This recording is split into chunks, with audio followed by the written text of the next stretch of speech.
하나님의 은혜가 저와 여러분에게 함께하기를 기원합니다.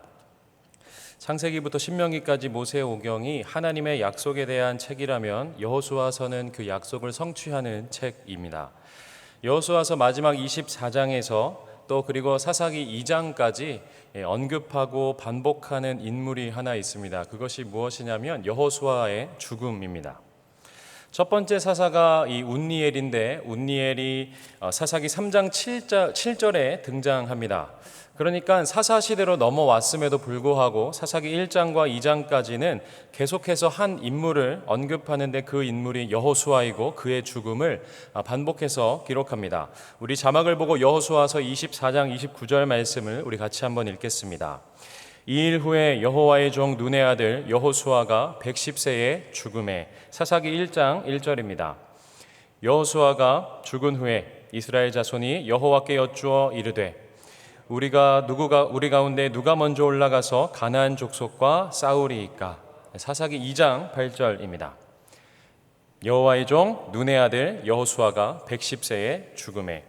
그러니까 여호수아서 마지막 장 24장부터 사사기 1장과 2장까지 사사 시대로 넘어왔음에도 불구하고 계속해서 이 여호수아의 죽음을 반복해서 기록하고 있습니다. 그러니까 신명기에서 이제 모세가 죽고 나서 여호수아로 넘어갈 때에 그 리더십과 그 영적인 권위가 여호수아에게 자연스럽게 넘어가면서 이스라엘의 지도자로 세워졌는데 사사기를 보면 여전히 여호수아의 죽음을 이 큰 죽음을 기록하고 언급하면서 이 영적인 권위와 그 신앙이 이어지지 않고 있음을 보여주고 있습니다. 그래서 사사기 2장 10절은 이렇게 기록합니다. 우리 자막을 보고 우리 같이 한번 읽겠습니다. 그 세대의 사람도 다 그 조상들에게로 돌아갔고 그 후에 일어난 다른 세대는 여호와를 알지 못하며 여호와께서 이스라엘을 위하여 행하신 일도 알지 못하였더라. 그러니까 여호수아의 죽음을 반복하다가 그렇게 강조하다가 이제는 다른 세대가 등장합니다. 어떤 세대냐 하면 여호와를 알지 못하는 세대입니다. 그러면 이 다른 세대, 이 여호와를 알지 못하는 세대는 왜 어떻게 생겼는지 이것이 이제 여호수아의 죽음과 연관이 있는 것이죠. 오늘 본문은 이스라엘의 이 지파별 전쟁을 하는 장면이 기록됩니다. 오늘 본문에서 읽기가 굉장히 어려워서 너무 죄송스러운 마음이 있었지만 두드러지고 반복되는 표현이 하나 있습니다. 그것이 무엇이냐면 쫓아내지 못했다라는 표현입니다. 사사기는 이렇게 시작합니다. 사사기는 유다 지파의 승리로 시작합니다. 연승을 거듭하던 그 승리 가운데 19절을 보면 우리 자막을 보고 우리 같이 한번 읽겠습니다. 여호와께서 유다와 함께 계셨으므로 그가 산지 주민을 쫓아내었으나 골짜기의 주민들은 철병거가 있으므로 그들을 쫓아내지 못하였으며. 그러니까 사사기에서 쫓아내지 못한 첫 번째 사건입니다. 승리를 해오고 쫓아내다가 갑자기 쫓아내지 못한 사건 하나가 등장합니다. 굉장히 이제 오늘 본문은 그 반복, 변화가 많은 본문인데 여호와께서 유다와 함께 계셨는데 그래서 쫓아냈는데 철병거 때문에 쫓아내지 못하게 됩니다. 그러니까 이제 뭔가 드라마나 영화를 볼 때에도 뭔가 복선처럼 이 쫓아내지 못한 이 사건, 이 철병거의 등장이 어둠의 그림자로 우리가 생각이 될 수 있겠죠. 그냥 쓱 보면 심각해 보이지 않지만 왜냐하면 앞에 있는 승리가 워낙 많기 때문에 그런 것이죠. 22절 이후에는 이제 요셉 가문인 에브라임과 므낫세가 베델을 정복하는 과정을 그리고 있습니다. 24절에 보면 가나안 족속을 선대하는 장면이 있죠. 여호수아서에서 이 여리고성을 정탐할 때에는 이 정탐꾼들과 기생 라합이 나눈 이야기와 비슷합니다. 그런데 기생 라합이 선대해달라고 요청한 것이고, 그런데 오늘 이 사사기에서는 요셉 가문이 선대를 하겠다라는 거죠. 그러니까 그 요청하는 주체가 다른 겁니다. 가나안 족속을 선대하고 있는데 이 말은 전쟁에서 쉽게 이기고 편하게 땅을 차지하겠다라는 이 요셉 가문의 마음이 있는 거죠. 그 가운데 오늘 본문으로 넘어오면 분위기가 크게 전환됩니다. 본문을 읽어주셨던 것처럼 27절부터는 계속 패배하게 되고 계속 쫓아내지 못하게 됩니다.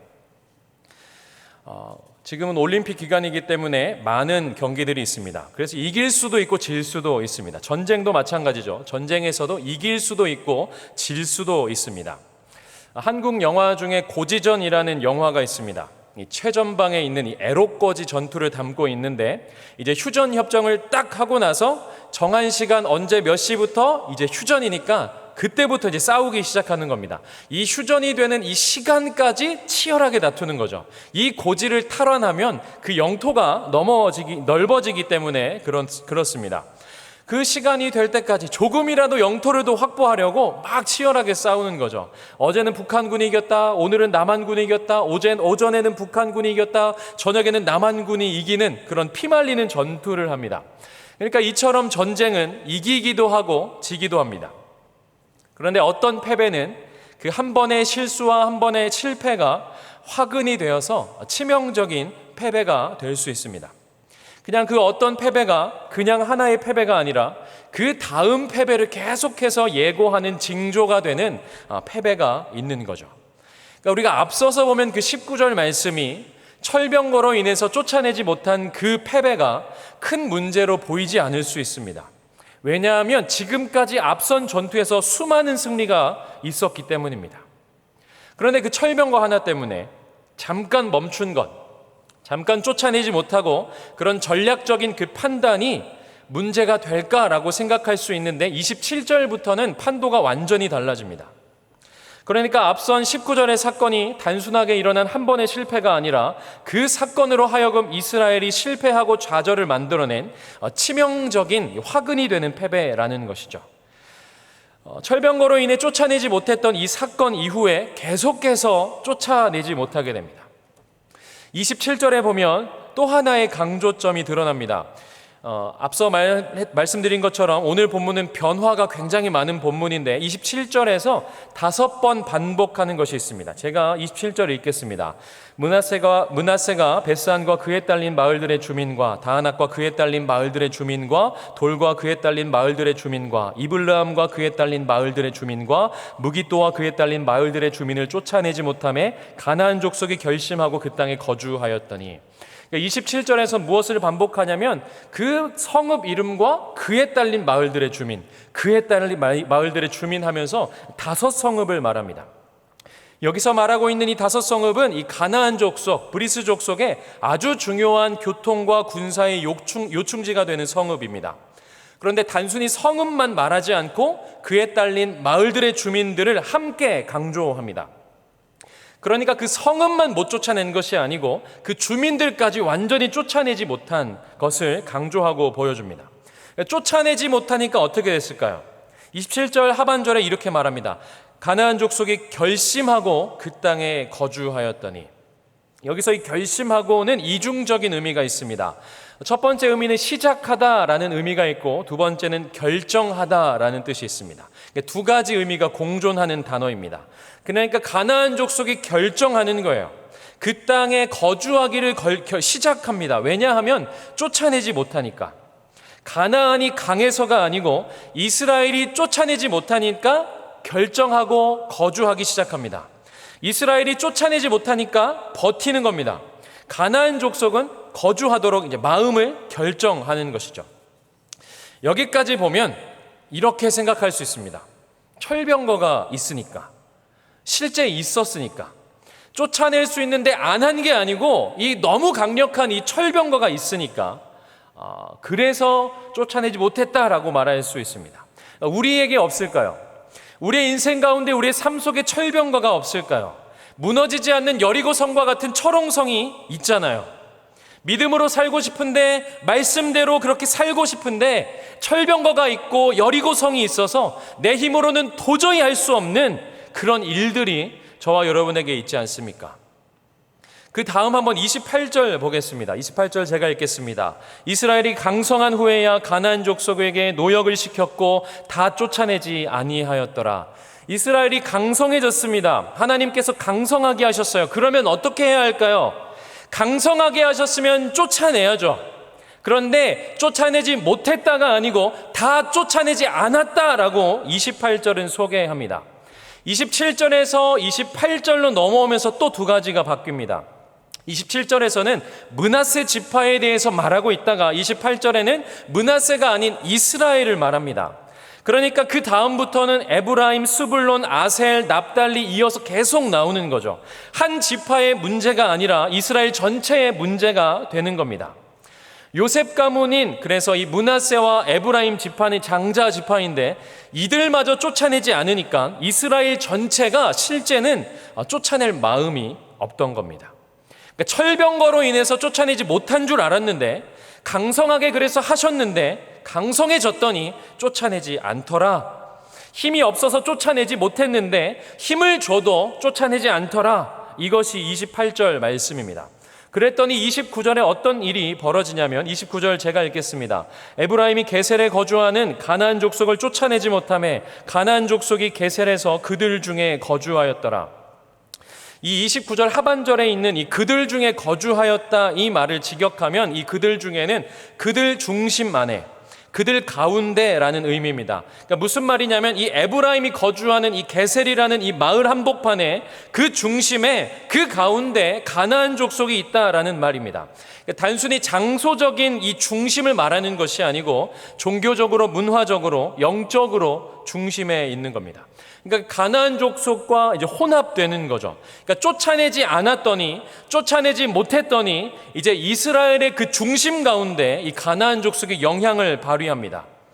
유다 지파가 치리권을 가졌다면 이 요셉은 장자권을 갖습니다. 이 요셉 가문의 장자권이 있는데, 그래서 앞서서 사사기 1장도 유다 지파로, 또 므낫세와 에브라임 지파의 이 전쟁들을 기록합니다. 가장 앞서서 싸웠던 이 강력한 이 지파들이 쫓아내지를 않습니다. 30절을 보겠습니다.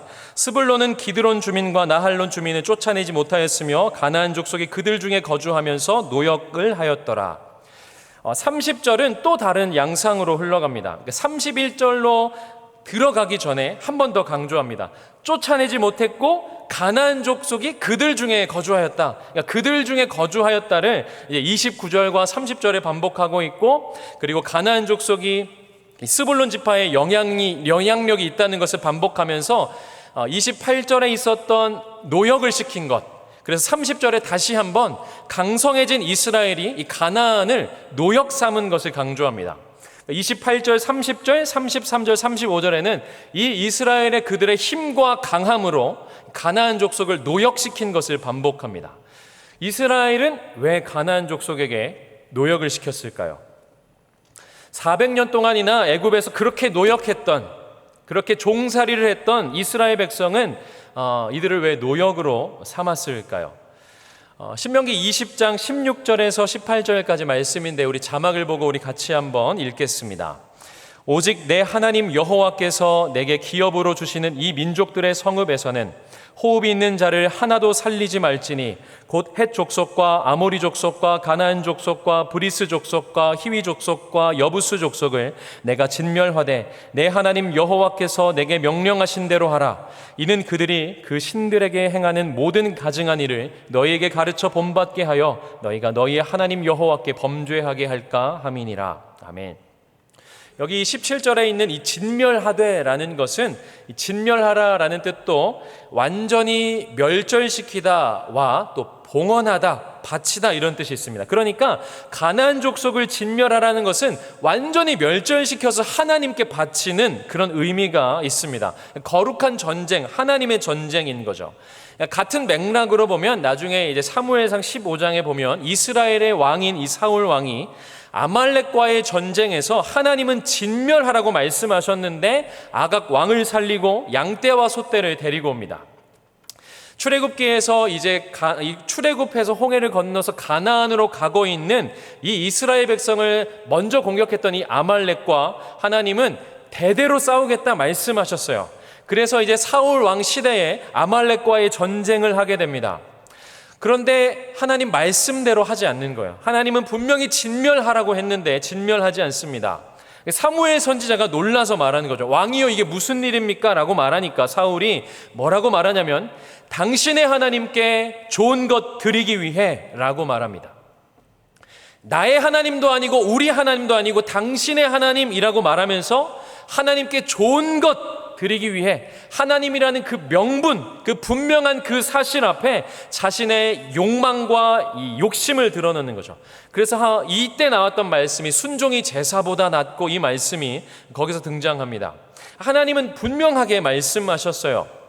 아말렉 모든 사람, 남녀노소와 호흡이 있는 모든 자, 가축도 진멸하라 라고 말씀하셨는데, 왕을 살리고 양과 소도 살리고 그 노획물을 가지고 이스라엘로 돌아와서 하나님을 거들먹거리는 거죠. 하나님은 신명기에서처럼 이스라엘에게 가나안 족속을 진멸하라고 하셨습니다. 그렇게 하나님께서 유다 지파를 통해서 수많은 승리를 허락하셨어요. 19절에서만 살펴볼 수 있듯이 여호와께서 유다와 함께 하셨기 때문에 쫓아냈습니다. 그런데 그 진멸하게 할 수 있는 힘과 강성함을 주셨어요. 근데 진멸하지 않았고 가나안 족속을 노역 삼습니다. 왜 노역을 삼았을까요? 왜 이들은 노역을 삼았을까요? 편하게 살고 싶었습니다. 에브라임은 왜 타협했을까요? 이 피말리는 이 전쟁 중에 그 하나님의 말씀이 있고 그 조상들에게 약속하신 그 땅에 지금 들어와서 왜 타협하고 있을까요? 쉽게 그 땅을 차지하겠다라는 거죠. 편하게 성읍을 차지하겠다라는 겁니다. 힘들이지 않고 쉽고 편하게 가겠다라는 겁니다. 하나님의 말씀은 지금 가나안 땅에 들어가면 진멸하라고 하셨는데, 쉽게 말하면 이들 마음에는 이 계명을 지킬 마음도 없고 그럴 만한 믿음도 없다라고 성경이 말하는 겁니다. 쫓아내지 못했던 이 좌절과 이 실패가 이스라엘의 어떤 힘의 문제, 약함의 문제가 아니라 이 믿음의 문제이고 마음의 문제인 겁니다. 하나님은 이스라엘 백성에게 너의 힘으로, 너의 능력으로 진멸하라 이렇게 말씀하지 않았어요. 내가 너와 함께한다. 이스라엘에게 내가 내 조상들에게 약속한 그 땅을 차지해라 라고 말씀하셨어요. 이 말씀대로 해라, 준행해라 말씀하셨어요. 그렇게 말씀하셨는데 이들은 그 하나님 말씀에 순종하지를 않습니다. 그래서 사사기 1장, 2장은 여호수아의 죽음을 계속 언급합니다. 그리고 왜 이스라엘은 여호와를 알지 못하는 다른 세대가 등장하게 되죠. 사사시대 이전 시대는 여호수아서입니다. 그러니까 어떤 시대냐면 여호수아와 갈렙의 시대입니다. 이들의 신앙 고백은 이와 같습니다. 하나님이 우리와 함께 하시면, 하나님이 우리를 기뻐하시면 저들은 우리의 먹이다. 개역 한글로 하면 저들은 우리 밥이다. 이렇게 말했어요. 내 능력과 내 힘 때문에 저들의 밥이 아니라 하나님이 우리와 함께 하시기 때문에, 그 함께 하시는 그 하나님 때문에 그 가나안 족속이 밥이고 먹이였습니다. 그런데 사사시대로 넘어와서는 이 믿음이 무너지는 겁니다. 하나님이 함께 하시면 이 믿음이 무너지는 거예요. 철병거를 만나면 무너지고, 그 무너진 그 마음과 그 믿음에 가나안 족속을 쫓아내지 않고 공존하기 시작합니다. 왜 이 믿음이 무너졌을까요? 그들 마음 깊이 그들 마음의 이 깊은 곳에는 하나님을 따르고 싶은, 그래서 그 하나님 말씀대로 따라 전쟁을 하는 것이 아니라 실제 이들 마음에는 가나안 땅에서 편하게 살기를 원했습니다. 생각해보면 그럴 것 같아요. 노예 400년 살고 광야에서 40년 방황했습니다. 그리고 이제 땅이 생겼어요. 우리 식대로 하면 이제 집이 생긴 겁니다.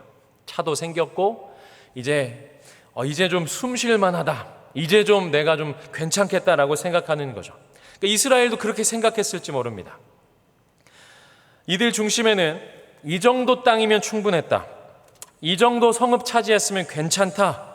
저들과 싸우는 건 아무리 전쟁이 쉬워도 그 전쟁은 전쟁입니다. 힘겹고 지쳤을 겁니다.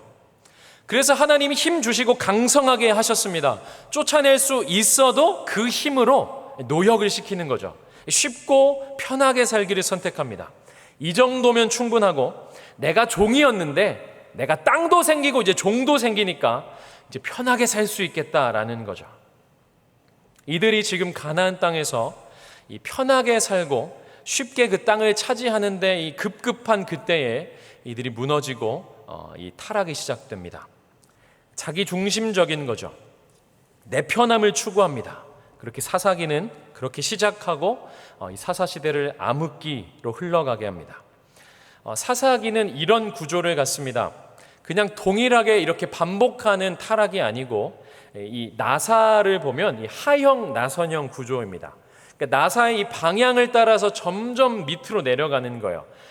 사사기에서 말하고 있는 이 패턴과 같이 첫 번째는 이스라엘이 범죄하고, 두 번째는 하나님 징계하시고, 세 번째는 부르짖고 회개해서 하나님 사사를 보내서 구원하시고, 다섯 번째는 평온하게 됩니다. 그러면 또 다시 범죄하고 징계하시고 부르짖고 사사 보내고 평온하게 됩니다. 이게 그냥 계속 반복되는 것이 아니라 점점 더 무너지는 거예요. 그래서 어떤 사사부터는 이 평온하였더라가 사라집니다. 이 무너짐의 깊이와 이 죄악의 깊이만큼 하나님과 멀어지게 되는 거예요. 그러니까 이 사사기 2장의 이 복임, 이 슬피 우는 이 사건으로 가기 전에 이 1장의 마지막은 어떻게 이들이 타락하고 있는지, 이들이 어떻게 점점 무너지고 있는지를 오늘 본문은 설명합니다. 그러니까 방향이 굉장히 중요한 거죠. 내려가는데 계속 밑으로 내려가는 겁니다. 올라가고 내려가더라도 계속 하나님을 향해 가면 괜찮지만 점점 하나님과 멀어지게 되면 이것은 신앙의 심각한 위기를 초래하게 되는 것이죠. 인생에 있어서도 마찬가지고 우리가 여행을 갈 때에도 그렇고 방향은 굉장히 중요합니다. 신앙에서는 우리가 무엇을 바라고 있는지, 우리 마음에 무엇을 품고 있는지 우리의 자세와 태도가 굉장히 중요하죠. 하나님을 향하지 않으면 그저 멈춰 있는 것이 아니라 하나님과 멀어지고 세상을 향하게 됩니다.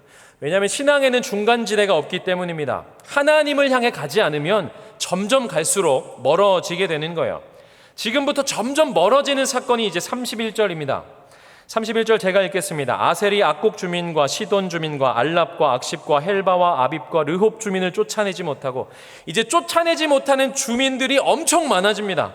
악곡, 시돈, 알랍, 악십, 헬바, 아빕, 르홉이라고 하면서 한두 개가 아닌 거예요. 철병거로 하나로 멈췄던 그 골짜기 사건이 이제 완전히 쫓아내지 못해 버린 겁니다. 그 다음 32절입니다. 아셀 족속이 그 땅의 주민 가나안 족속 가운데 거주하였으니 이는 그들을 쫓아내지 못하였음이었더라. 잘 보면 29절에 보면 게셀이라는 그 땅 가운데 가나안 족속이 그들 중에 거합니다. 그러니까 쉽게 말하면 에브라임 지파 가운데 가나안 족속이 거주한 거예요. 근데 32절을 보면 아셀 족속이, 그러니까 이스라엘이 가나안 족속 가운데 거주하는 겁니다. 주체가 바뀌어버린 거죠. 쉽게 말하면 우리 집에 저 사람이 있었는데 이제 저 사람 집에 내가 있는 겁니다. 쫓아내지 않으니까, 그들이 거주하다 보니까 완전히 역전돼 버린 겁니다. 이제는 아셀 지파가 가나안에 붙어서 사는 거죠. 하나님이 주신 땅인데 이제 지배를 당하게 되는 겁니다. 33절입니다. 납달리는 베스메세 주민과 베나낫 주민을 쫓아내지 못하고 그 땅의 주민 가나안 족속 가운데 거주하였으나 베스메세와 베나낫 주민들이 그들에게 노역을 하였더라. 33절과 비교하면 비교적 이 두 마을만 설명합니다. 32절이랑 비교하고 또 31절에 그 수많은 쫓아내지 못했던 주민들과 비교하면 괜찮아 보이죠. 그런데 이 베스메세라는 뜻은 태양의 집입니다. 태양신의 집이에요. 그러니까 베나낫의 뜻은 아낫의 집입니다. 그러니까 베들레헴이라고 할 때에도 레헴이 빵이고 베트가 집이니까 이제 빵집, 떡집 이런 뜻이에요. 그러니까 베스메스는 이제 신전과 집을, 이 집이라는 것은 이제 신전을 상징하는데, 그러니까 베스메스는 태양신의 신전이 있는 곳, 베나낫은 아낫신의 신전이 있는 곳, 이 두 마을을 설명하는 거예요. 그러니까 우상 숭배의 본거지인 거죠. 우상을 숭배하는 이 두 마을을 진멸하지 않고 쫓아내지 않으면 어떻게 될까요? 굉장히 심각해지겠죠. 이제는 우상들의 지배를 받게 되고 더 악화되는 거예요.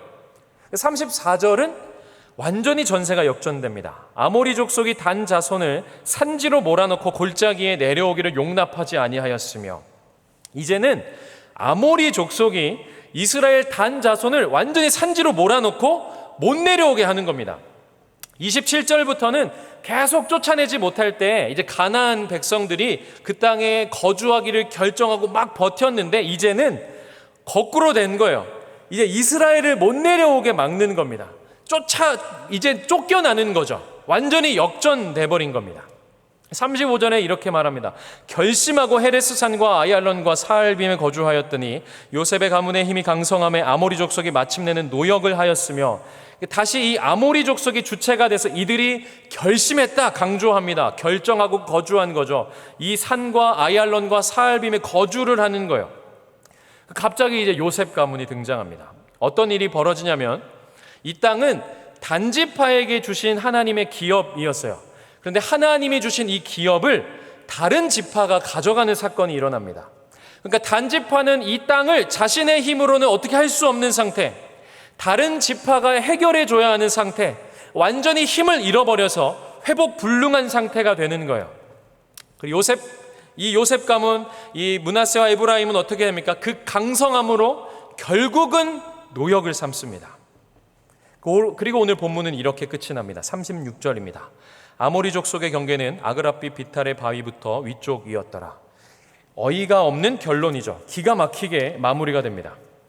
사사기 1장은 이 이스라엘의 경계로부터 시작합니다. 1장 9절에 그 후에 유다 자손이 내려가서 산지와 남방과 평지에 거주하는 가나안 족속과 싸웠고 하면서 이 유다의 산지, 유다의 남방, 유다의 이 평지를 설명하고 시작하는 거예요. 2장으로 넘어가기 이전에 이제 완전히 바뀌어서 아모리 족속의 경계를 말합니다. 가나안 족속의 경계를 설명하는 것으로 1장이 끝이 납니다. 아직 이 사사기가 가려면 아직도 시간이 남고 이제 1장밖에 안 됐는데, 이 유다 지파의 승승장구했던 그 시간들이 어떻게 마무리되냐면 이 아모리 족속의 경계로 끝이 납니다.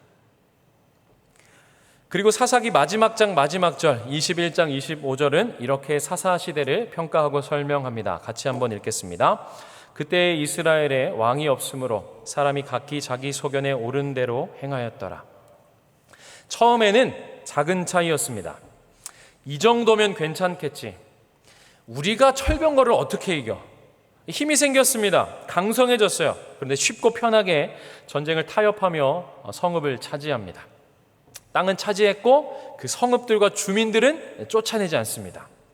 그러니까 결국은 힘이 없는 약함의 문제가 아니라 이들의 마음의 문제였고 하나님을 향한 믿음의 문제였기 때문에 그 믿음이 무너지고 이 가나안에서 우리식대로 하면 이 세상에 역전되기 시작하는 겁니다. 그렇게 그들은 왕을 버렸습니다.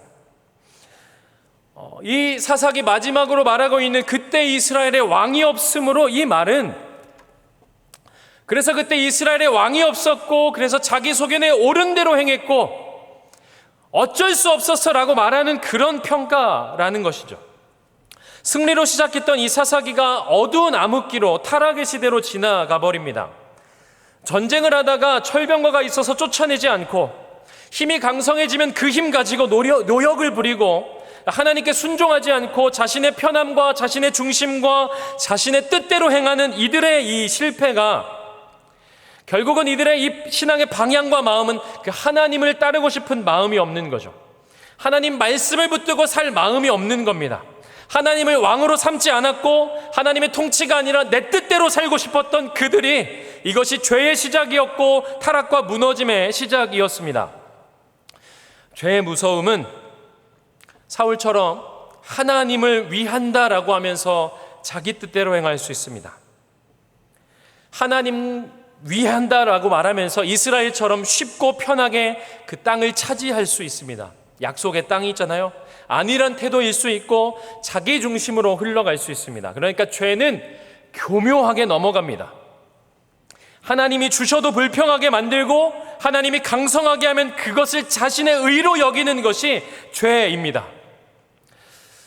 사랑하는 성도 여러분, 하나님을 향한 여러분의 마음과 자세는 어떠한가요? 여러분은 하나님 말씀을 따르고 계십니까? 여러분은 마음과 힘을 다해서 그 하나님을 붙들고 계신가요?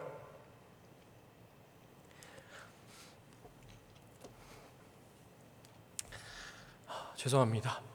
신앙의 방향이 없으면, 하나님을 향한 방향을 잃어버리면 우리는 무너지게 됩니다. 예수님이 이 땅 가운데 오셔서 하나님 나라를 선포하시고 하나님 나라가 가까이 왔다 말씀하셨습니다. 그래서 우리는 하나님 나라가 우리에게 왔고 우리는 이 땅을 살아가지만 하나님 나라를 바라보고 소망하며 살아갑니다. 우리가 하나님 나라를, 천국을 소망하는 이유가 무엇일까요? 영원히 살기 때문이 아니라 그곳에 주님이 계시기 때문입니다. 아무리 영원히 살아도 주님이 없으면 그곳이 지옥인 것이죠. 예수님이 나를 십자가에서 구원하셨습니다. 그래서 예수님을 나의 구주로, 나의 왕으로 믿는 그 사람들을 향해서 성도, 그리스도인이라고 말합니다.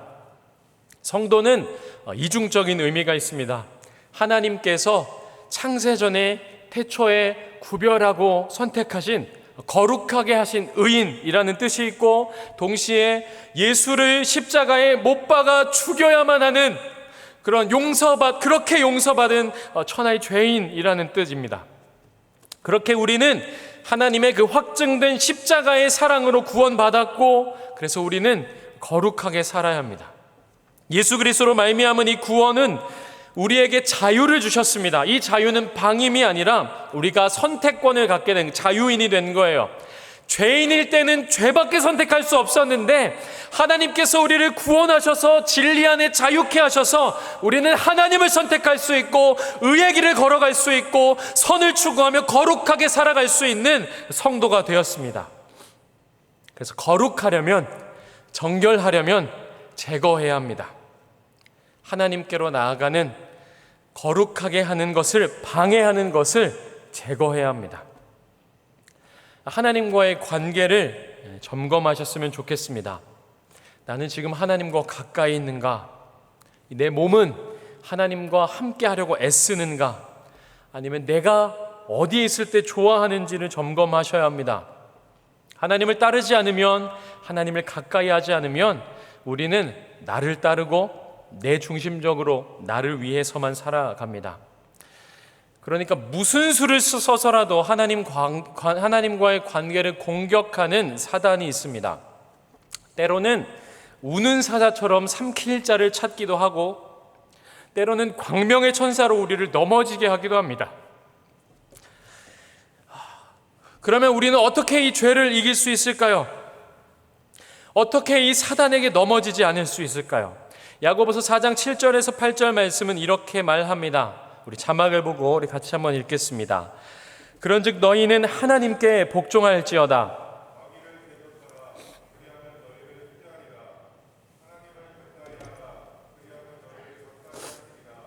죄인들아 손을 깨끗이 하라. 두 마음을 품은 자들아 마음을 성결하게 하라. 영적 전투에서 승리할 수 있는 가장 강력한 방법을 성경에서 기록합니다. 우리가 어떻게 마귀를 대적할 수 있을까요? 우리가 어떻게 마귀와의 싸움에서 이길 수 있을까요? 야고보 사도는 이렇게 말합니다. 하나님께 복종하라. 하나님을 가까이 하라. 손을 깨끗이 하고 마음을 성결하게 하라. 그저 그냥 소극적으로 하는 것이 아니고 적극적으로 하나님께 나아가는 겁니다. 그 말씀에 순종하는 것이고 그 하나님께 가까이 가는 것이죠. 어쩌면 그 철병거와 같이 지금을 살아가는 우리의 하루하루와 우리들의 일상은 기대하는 만큼 무너지기도 하고 오래된 시간처럼 지치고 힘겹고 버겁습니다. 그래서 어쩌면 제가 말씀드리는 이 지금의 순종, 하나님을 따르고 그 말씀에 순종하는 것이 작은 것 같아 보이고 보잘것없어 여길지 모릅니다. 그런데 오늘 이 하루를, 내가 지금 살아가는 이 일상을 하나님께 복종하지 않고 하나님을 가까이 하지 않으면 어쩌면 우리가 쫓아내지 못한 그 시간들이 쌓여서 결국 왕을 버리고 자기 소견에 옳은 대로 살아갈지 모릅니다. 하나님이 우리를 지금 이 시대 가운데 살아가게 하셨습니다. 우리를 두신 곳이 있고 우리에게 허락하신 시간이 있습니다. 이 나라가 있고 직장이 있고 학교가 있고 교회가 있고 가정이 있습니다. 하루하루 우리가 그 삶에서 하나님을 가까이 하고 그 말씀을 따르는 저와 여러분 되기를 소망합니다. 제가 청년들과 제자 훈련할 때 이렇게 가르칩니다. 신앙의 싸움은 하루의 싸움이다. 그 하루를 어떻게 살아가는지가 중요하다. 말씀 듣고 은혜 받으면 사단은 늘 우리에게 유혹하죠. 갑자기 왜 그러냐? 왜 안 하던 짓 하고 그러냐? 내일 해라. 아니면 너만 해라. 라고 교묘하게 못하게 하고 다음에 하게 하고 그 영향력을 최소화시킵니다. 근데 그 하루를 잘 살아내는 거죠. 오늘을 잘 살아내는 겁니다. 내일이 나에게 없고 나에게 주어진 그 오늘을 하나님 앞에서 살아가는 거죠. 일주일치 기도하지 말고 그냥 짧더라도 하루하루 날마다 성실하게 하나님 붙잡아라, 그렇게 가르치고 있습니다. 이 사사기 시대에 그래서 사단은 너희가 왕으로 그렇게 자기 소견에 오른 대로 살아가라고 했던 그 속임에, 창세기로 따지면 너희가 하나님처럼 될 거다라는 그 거짓말을 따르는 것이 아니라 이 여호수아와 갈렙의 이 신앙, 이 사사기 1장 19절까지 있었던 이 여호와께서 유다와 함께 하셨으므로 쫓아냈던 그 함께 하시는 하나님, 오늘 담임 목사님을 통해서 이 에베네셀, 여기까지 인도하셨던 그 하나님, 20년 동안 잊어버린 것이 아니고 그 힘겨웠던 그 시간들 속에서 힘들고 고난과 그 좌절 가운데 함께 하시고 지켜주시고 이끄셨던 그 하나님, 그 하나님을 우리가 따르는 겁니다.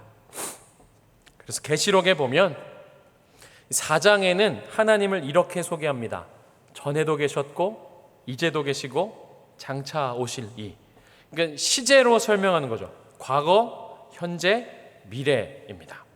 1장 보면 1장 4절과 1장 8절에 보면 이렇게 소개합니다.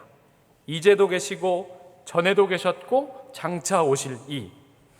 이 지도자는 반모섬에 잡혀가 있고 엄청난 핍박이 교회 가운데 오는데 하나님께서 이 사도 요한을 통해서 뭐라고 계시하냐면 이제도 계시고를 먼저 쓰시는 거예요. 지금 내가 있다.